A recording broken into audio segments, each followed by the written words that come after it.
माणिकराव कोकाटेंना विधिमंडळात रमी खेळणं भोवलं। कोकाटेंकडे आता कृषी खात्याऐवजी क्रीडा खात्याची जबाबदारी, तर राजीनामा न घेता खातेबदल करून अभय दिल्याची चर्चा।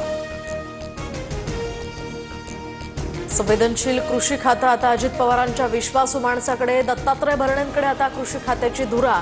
शेतकऱ्यांना न्याय मिळवून देणार, भरणेंची प्रतिक्रिया। धनंजय मुंडेंच्या पुन्हा एकदा मंत्रिपदासाठी हालचाली सुरू। मुंडेंनी 2 वेळा मुख्यमंत्र्यांची भेट घेतली, तर अजित पवार आणि तटकरेंसोबत सुद्धा मुंडेंच्या बैठका। बंडखोरांना वेळीच न रोखल्यास लोकशाहीचं नुकसान। पक्ष बदलणाऱ्या आमदारांवर सुप्रीम कोर्टाचं परखड मत। विधानसभा अध्यक्ष सुप्त राजकीय विचारांमुळे अपात्रतेची प्रक्रिया रखडवतात, कोर्टाची टिप्पणी। लाडकी बहीण योजनेसाठी पुन्हा एकदा सामाजिक न्याय विभागाकडून निधी। 410 कोटींचा निधी वर्ग केल्याची माहिती, तर जुलैचे पैसे देण्यासाठी सरकारकडून तरतूद।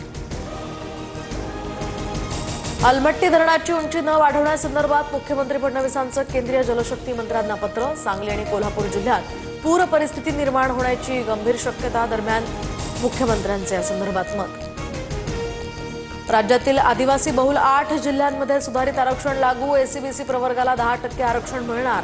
महसूल मंत्री चंद्रशेखर बावनकुळे यांच्या अध्यक्षतेखालील उपसमितीचा निर्णय। वारंवार खंडित होणाऱ्या वीज पुरवठ्यामुळे उद्योजक हैराण। ठाण्यातील उद्योजकांचा गुजरातला स्थलांतराचा इशारा। पुढील 2 महिन्यात तोडगा काढू, महावितरणचं आश्वासन। जायकवाडी धरण 91% भरल्यामुळे 18 दरवाजे उघडले, तर 9000 क्युसेकनं पाण्याचा विसर्ग सुरू। मंत्री राधाकृष्ण विखे पाटलांच्या हस्ते जलपूजन। राज्यात ऑगस्टमध्ये सरासरीपेक्षा पावसाचा अंदाज। मुंबईमध्ये यंदा जुलैत पावसाची तूट। ऑगस्टच्या दुसऱ्या आठवड्यानंतर पावसाचं प्रमाण वाढण्याचाही अंदाज। भंडाऱ्यातील साकोलीमध्ये तलावाचा बांध फुटल्यामुळे शेकडो एकर शेती पाण्याखाली। स्थानिकांच्या समस्येकडे प्रशासनाचं मात्र दुर्लक्ष।